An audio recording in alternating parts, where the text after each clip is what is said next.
In every age of humanity, there has been a land where blood soaked the soil and legends were born. Not one land, but many. From the deserts of Mesopotamia to the icy plains of Mongolia, from the marble cities of Greece to the misty shores of Japan, the earth itself remembers the footsteps of warriors. The scars of swords are written into mountains. The echoes of drums still tremble in the bones of the world. War is as old as civilization. Before ink, before paper, before words, there was battle. When tribes first fought over fire and food, humanity wrote its first story not in language, but in blood. The land of bloodshed is not one place. It is the shared ground beneath every empire that ever rose and fell. The first great war stories begin in Mesopotamia, the cradle of civilization and the cradle of conquest. In the dust of Sumer, bronze blades clashed under the banners of city-states like Ur and Lagash. Kings built ziggurats that scraped the heavens, but they also built armies that scorched the earth. One of history's first recorded wars was carved in stone, the stele of the vultures, showing soldiers marching in phalanx, vultures feasting on the dead. Even then, the gods of war had names. The priests of Mesopotamia prayed for victory, not peace. Every battle was a negotiation with the divine. And when victory came, they said it was the will of Enlil or Inanna. Yet every victory was temporary. Kingdoms burned, cities fell, and the rivers of Tigris and Euphrates ran red more than once. Civilization had been born, but so had endless war. As centuries passed, the torch of bloodshed moved west, carried by ambition and greed. Across the Aegean Sea, 1,000 ships sailed toward the city of Troy. The Greeks, led by kings and demigods, waged war for a decade. Achilles, the man who could not die, fought for glory. Hector, the prince who fought for love, fell beneath his spear. When Troy burned, its flames lit the night sky of the ancient world. And in that fire, the myth of war became immortal. But myth always becomes history, and history always repeats itself. In the rocky plains of Greece, new battles were born. The Persian Empire rose like a tidal wave, seeking to drown the West beneath its banners. But on the narrow pass of Thermopylae, 300 Spartans stood against thousands. The heat, the dust, the blinding sun, they fought not for victory, but for defiance. Their leader, Leonidas, raised his spear and shouted into eternity, "Molon Lab, come and take them." The Persians did, but Greece never forgot. And when the Persians returned years later, they faced not 300 men, but a civilization united. At Salamis, the Greek ships cut through the sea like daggers. The mighty Persian fleet shattered. The roar of battle became the cry of freedom. And in that moment, the idea of the West was born. War made heroes, but it also made monsters. The Greeks themselves turned on one another. Athens and Sparta, once brothers, became enemies. For 27 years, they tore each other apart in the Peloponnesian War, proving that no city is too enlightened to destroy itself. Then came Alexander the Great, the boy who would conquer the world before he turned 33. From the burning sands of Egypt to the icy rivers of India, his armies marched under a single vision: to unite the known world. But Alexander's dream was written in blood. Cities surrendered or burned. Cultures mixed through conquest. When he died, his empire shattered into pieces, each piece becoming a new battlefield. The land of bloodshed shifted again, west to Italy. Rome rose not through peace, but through conquest. The legions of Rome moved like machines, iron and discipline forged into flesh.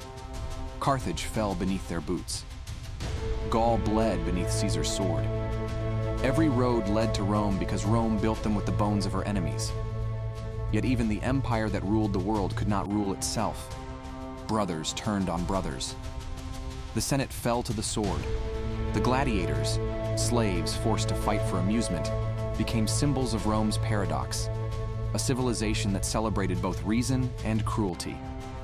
When Spartacus rose from the arena and led an army of slaves, even Rome trembled. For a moment, the world saw that rebellion could be born from chains. Centuries later, when Rome fell, the flames spread. Europe became a patchwork of crowns and chaos. The Vikings came from the north, their longships cutting across the seas like wolves through snow. They raided, burned, and built, not savages but seafarers, explorers, traders, and poets. Their axes brought terror, but their courage built kingdoms. The sagas they left behind speak not of victory or defeat, but of honor, the kind that only death could test. Farther east, a different storm gathered. The samurai of Japan lived by the code of Bushido, honor above life, loyalty above fear. Their wars were not fought for land, but for pride. In the mist of dawn, two warriors would bow, draw their blades, and in a single breath decide who lived and who joined their ancestors. To die well was to live forever. But across the great steppes of Asia, a far greater force was forming, one that would drown the world in fire. Genghis Khan, a man born in the cold shadow of poverty and betrayal, united the Mongol tribes under one banner. His horsemen moved like thunder, arrows falling like rain. In one lifetime, they conquered more land than Rome had in centuries. Cities fell before they even saw the enemy's face. Yet even Genghis, the god of war himself, dreamed of order, a world bound by one law, one ruler, one destiny. The Mongol horde carved its name into continents, but like all empires, it too faded. The land of bloodshed simply changed hands again. In the Middle East, holy cities became battlegrounds during the Crusades. Knights marched from Europe to reclaim Jerusalem, and in their zeal, they burned as much as they blessed. For nearly 200 years, Christian and Muslim armies clashed across deserts and mountains. The Red Cross and the Crescent Moon painted the same sands with blood. But amid the carnage, they exchanged more than swords. They traded science, philosophy, and culture. Even in war, humanity learned. In Africa, empires like Mali, Songhai, and Congo waged their own wars for gold, power, and legacy. Their kings built cities of stone and knowledge, ruled by scholars and soldiers alike. The drums of battle echoed through savannas, but so did the songs of pride, proof that even bloodshed cannot silence civilization.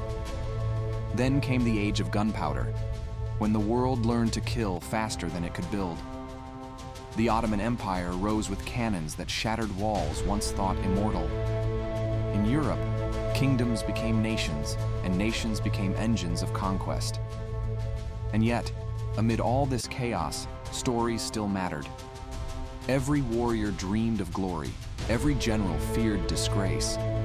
The world was expanding, but human nature remained the same. In the Americas, entire civilizations fell in the blink of an eye. The Aztec Empire, once glorious and terrifying, met Spanish steel and smallpox.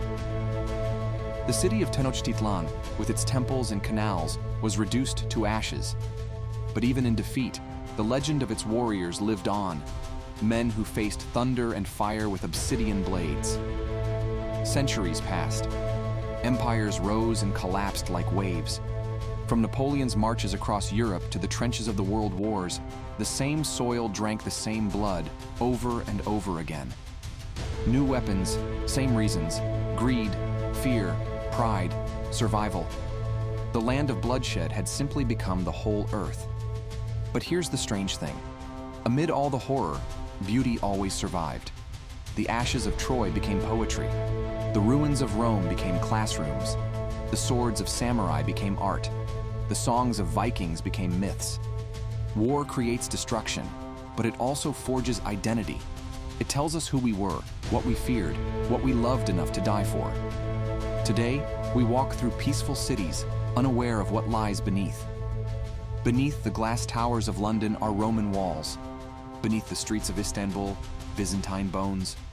Beneath the rice fields of Vietnam, rusted helmets and forgotten letters. Every field, every forest, every coastline, somewhere, someone once bled there. We call it history, but the earth calls it memory. So when we look back at the wars that made us, from Sumer to Sparta, from Khan to Crusader, we see not only violence, but reflection. Humanity has always been both creator and destroyer. Every generation believes it has ended war, yet every generation writes new legends of blood and fire. The land of bloodshed is not gone. It's in us, in the ambition that builds empires, in the pride that divides nations, in the stories we tell about courage and conquest. It's in every monument, every anthem, every myth of glory.